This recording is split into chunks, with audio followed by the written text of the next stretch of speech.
some very intensive discussions with very, very big film companies and very big film company associations.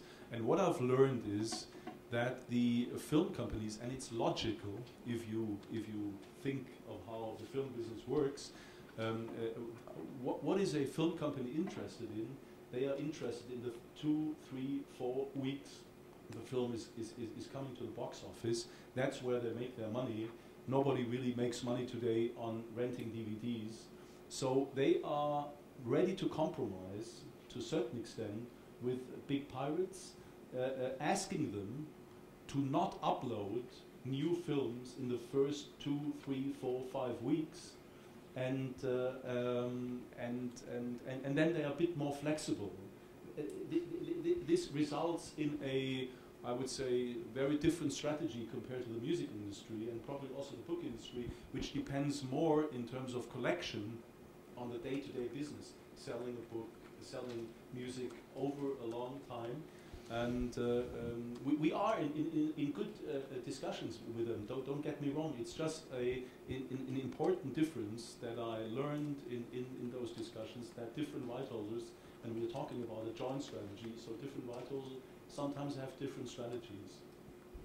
Understood. So then, your question, and this could be either for Olaf or Tom, is in light of the possible variances in the consequences on the industry for piratical, let us say, acts, whether those acts are for commercial gain, the classic sort of Chinese DVD distributor selling DVDs on the street in New York. The classic location is Canal Street, where pirated DVDs are available, and it's a part of an elaborate international, frankly, criminal organization.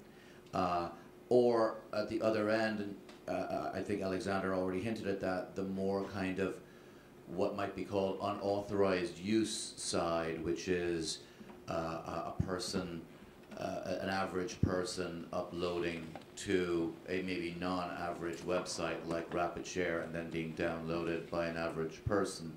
So there's either of those models of piracy. What are the ways in which business models might evolve to make that type of, either type of piracy less toxic to the industry? Well, first of all, I have a bit different view on the situation with respect to the movie industry, of course, because yeah, well, I'm now within GVU, I think, for 7 years, and one of our major partner within GVU is, for instance, the MPA Studios, the Motion Picture Association of America, for instance, who are not only well interested in box office results, but also doing now the big business with DVDs, for instance. DVD and retail versions of movies are a very, very big part of the market. And with respect to the strategy, it's of course that, and this is something they have now proceeding for more than 10 years, that of course we are going for professional anti-piracy organizations, websites, all these people who are infringing the copyright at the very first begin of the piracy chain, you can say, that the people who are really filming the movie in the cinemas, for instance, or they're going to the production units where we are producing DVDs, for instance, and that's something we are focusing with our anti-piracy organizations on. So of course, if it comes to consumers, then it's a very complicated situation, and in Germany this is a very, very hot topic, because the music industry is going for consumers for a couple of years now, and this led to a situation on the political point of view that we have a legal framework which is not very satisfied for the copyright holders in Germany. So well, that's why we have, for instance, a very, very different strategy from with respect to the music industry. And well, when I talk about games, for instance, of course, anti-piracy has been a problem for the games industry from the very first moment on, because games are digital. That's why we have a big problem, because it's really easy to copy software actually. But our platforms are very safe with respect how you can use really illegal content on it. For instance, gaming consoles are very, very good protected with respect to copies, actually. So it is a problem, and probably a different industry with a different strategy with respect to distribution, of course, have probably different needs with respect to anti-piracy work. And but at the end of the day, every content and right holder, content provider or right holder is interested in anti-piracy work and a good framework, and this is kind of common sense. So in Germany there is a kind of an alliance of copyright holders talking about lobbying together on the federal level to well, change the legal framework. So I don't see it so different, that there are so different kind of strategies within the industries. Without getting into too much technical detail, is it possible to describe a little bit what it is about the copyright regime in Germany that creates legal obstacles of this sort?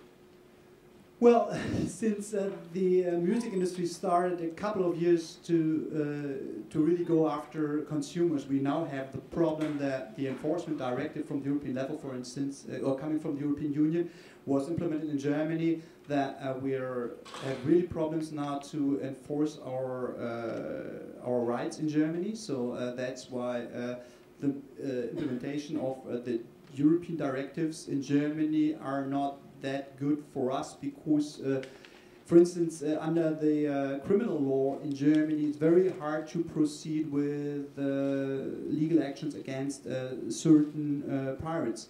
Now we have to use the civil part of it. It's very complicated to get through it, to file cases actually, and this also affects the work of our anti-piracy organization in Germany, because we are usually focusing on the criminal side of the whole story, not in filing civil cases on it to go after consumers, for instance, because this is a result of the focusing on consumer infringements.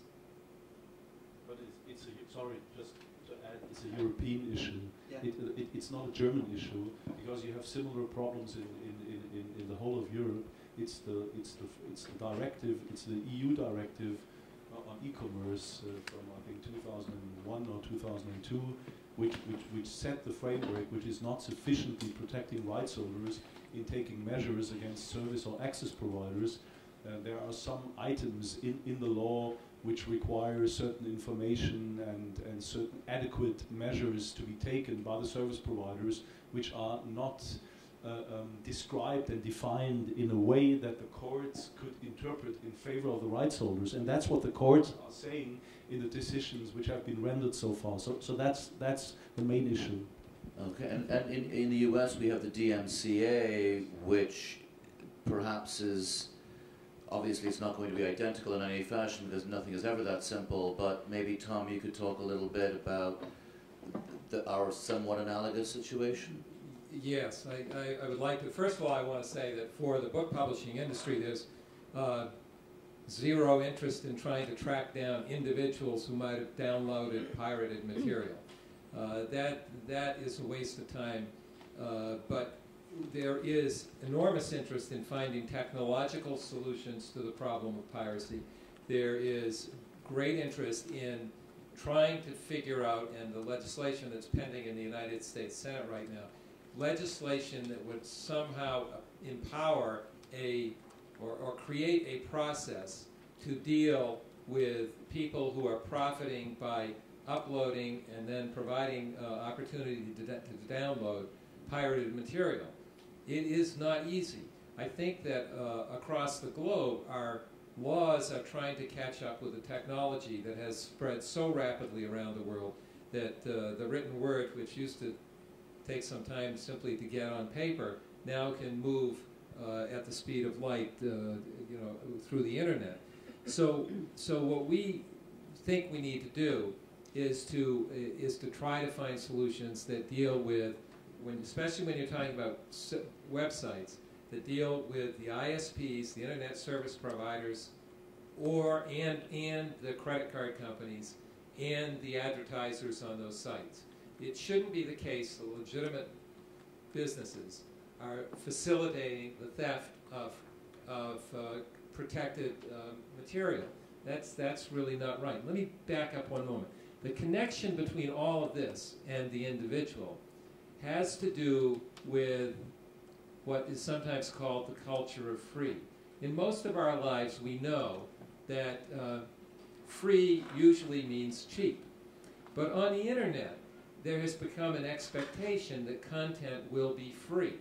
And that's partly because if you look at the newspaper industry, for example, in order to figure out how they would do the transition, they decided they would put the printed material up on their website for free. And it hasn't worked as a business model because advertising can't sustain the same level of quality. I was over in China last year, or this year too, but last year I heard two government ministers speak, and they talked about how the Chinese want to develop 5 or 6 major for-profit publishing companies. And they said to do that, we know we will have to be much more aggressive in enforcing against piracy, number one. And number two, we have to create a culture that respects copyright. Well, those two things are still, that are true not just in China, but around the world.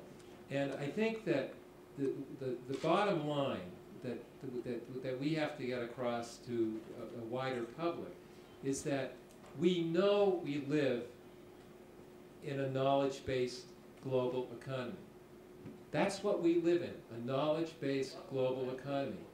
If we decide that knowledge, that content, that whether it's music or film or books or something else, business software for example, if we decide that content can be moved for free, then we're not going to have the same quality, we're not going to have the same diversity of content. If we believe we live in a knowledge-based society, then there has to be a way to make sure in each of our countries that there are incentives for people to create that knowledge.